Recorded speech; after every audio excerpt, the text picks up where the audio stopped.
My sister stole my wedding fund to buy her boyfriend a car, so I took everything back.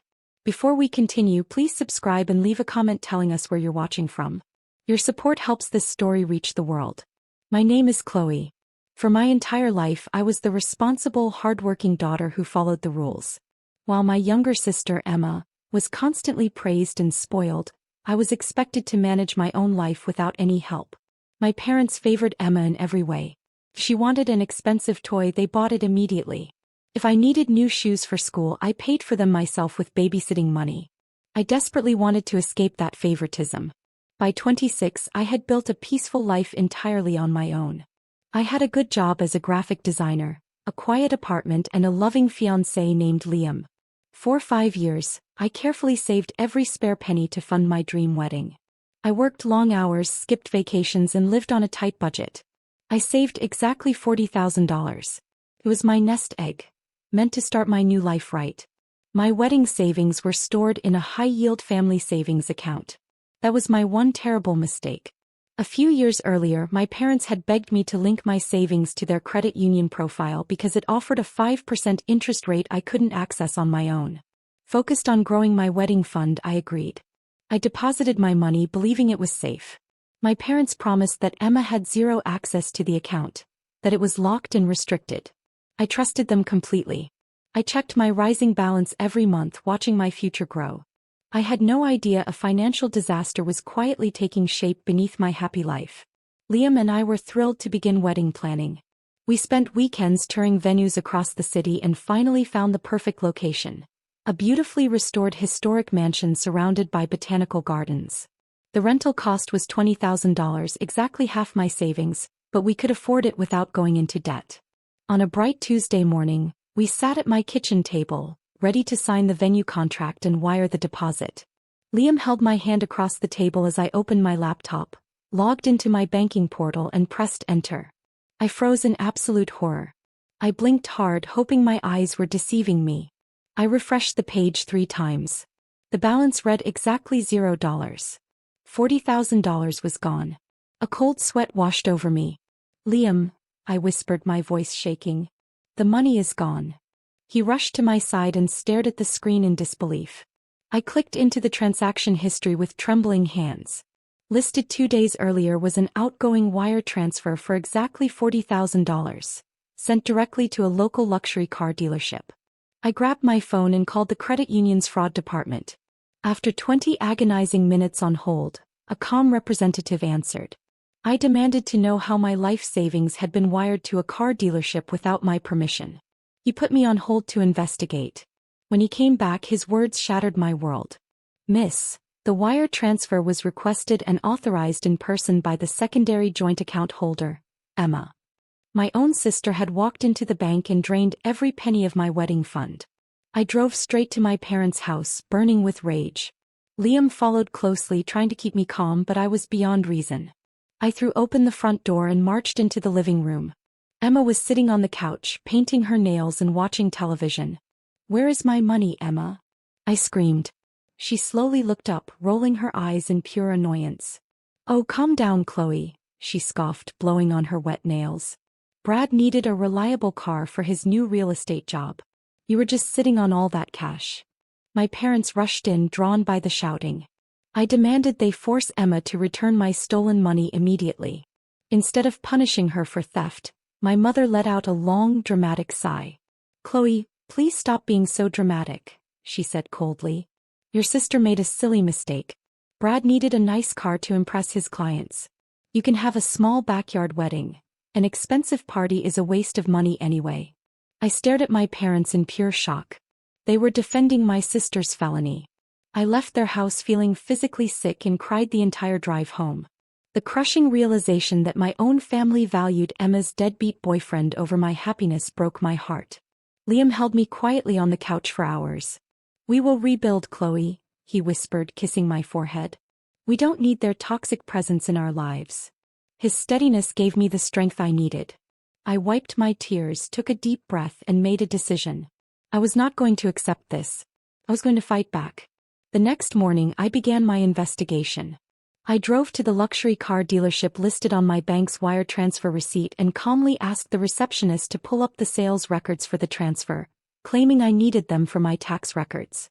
Assuming I was part of the purchase, she printed a full stack of official sales documents without question.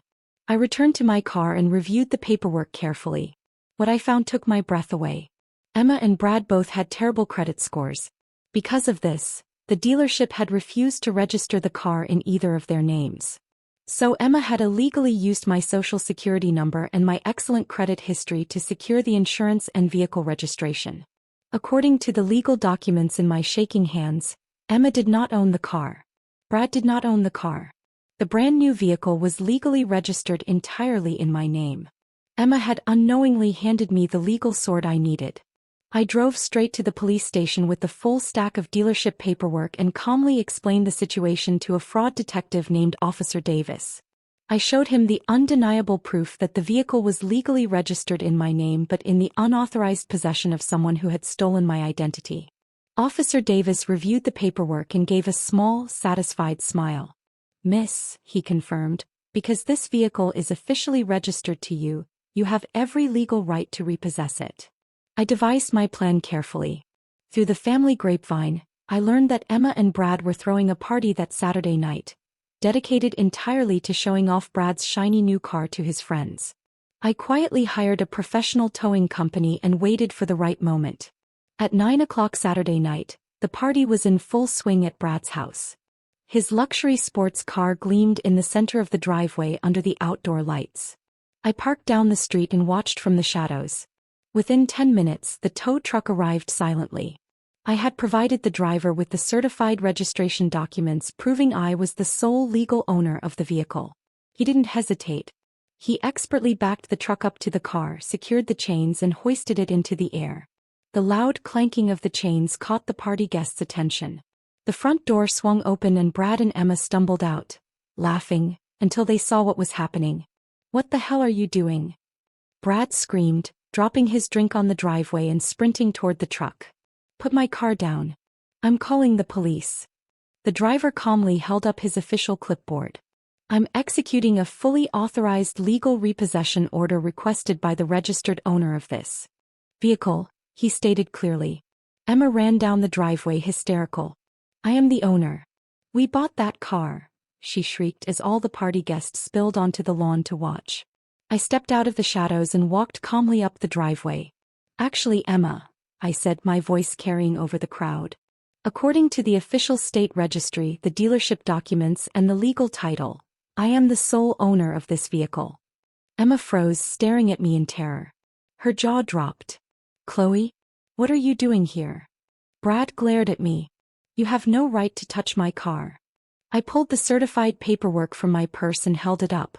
"When my sister stole $40,000 from my wedding fund to pay for this car, she realized you both had terrible credit. So she committed identity theft and put my name and social security number on the title." I looked directly at Emma, whose face had gone pale. "Which means you bought me a very expensive gift with my own money. And I'm taking it back." The crowd began whispering and pointing. Their illusion of wealth was collapsing in front of everyone. "You can't do this." Emma sobbed, stamping her foot like a child.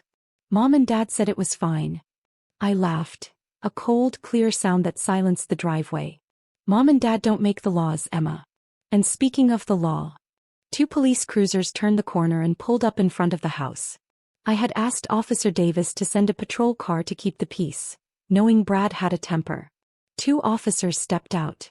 Brad ran over immediately, pointing at me. "Arrest her. She's stealing my car." The lead officer calmly reviewed the registration paperwork and looked at Brad.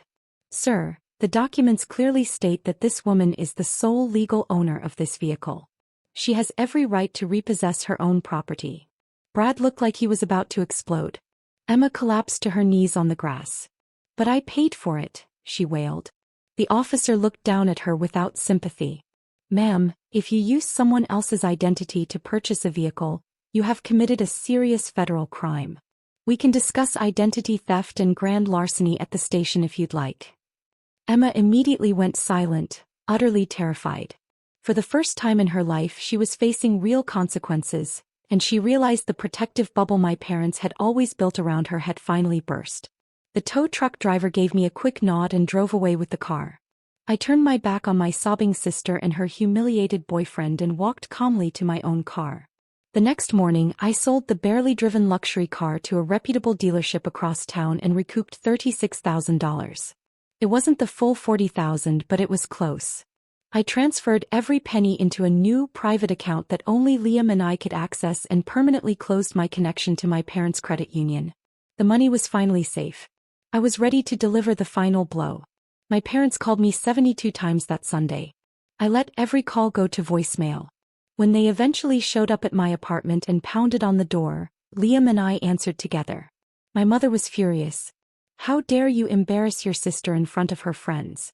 You stole Brad's car. You ruined his job." I looked at her with cold calm. "I repossessed my own legal property, Mom.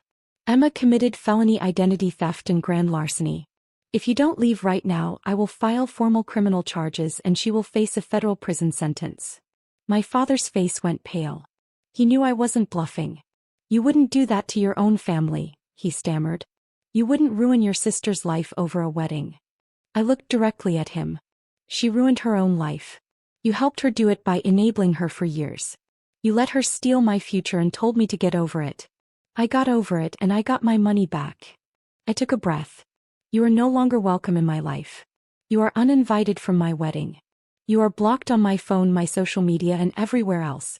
If any of you contact me or Liam again, I will press every charge available to me. This is the last time we will ever speak." I closed the door in their faces. The months that followed were peaceful in a way I had never known. Without the weight of my family's dysfunction, Liam and I thrived. We used the $36,000 to pay for our wedding at the historic Botanical Gardens. The day was perfect, surrounded only by supportive friends and Liam's wonderful family. I wore a beautiful white dress and danced under the stars, free from the shadow of my past. My parents were not there. Emma was not there. I did not miss them for a single second. I later heard through extended family that Emma's life fell apart quickly. Without the car, Brad failed at his real estate job and was fired within a month. Without the money to fund their lifestyle, he left Emma. She moved back into my parents' basement, drowning in credit card debt. My parents were left dealing with her tantrums and financial disasters entirely on their own, the life they had chosen when they picked her over me. A year later, Liam and I used our remaining savings to put a down payment on a house in the suburbs.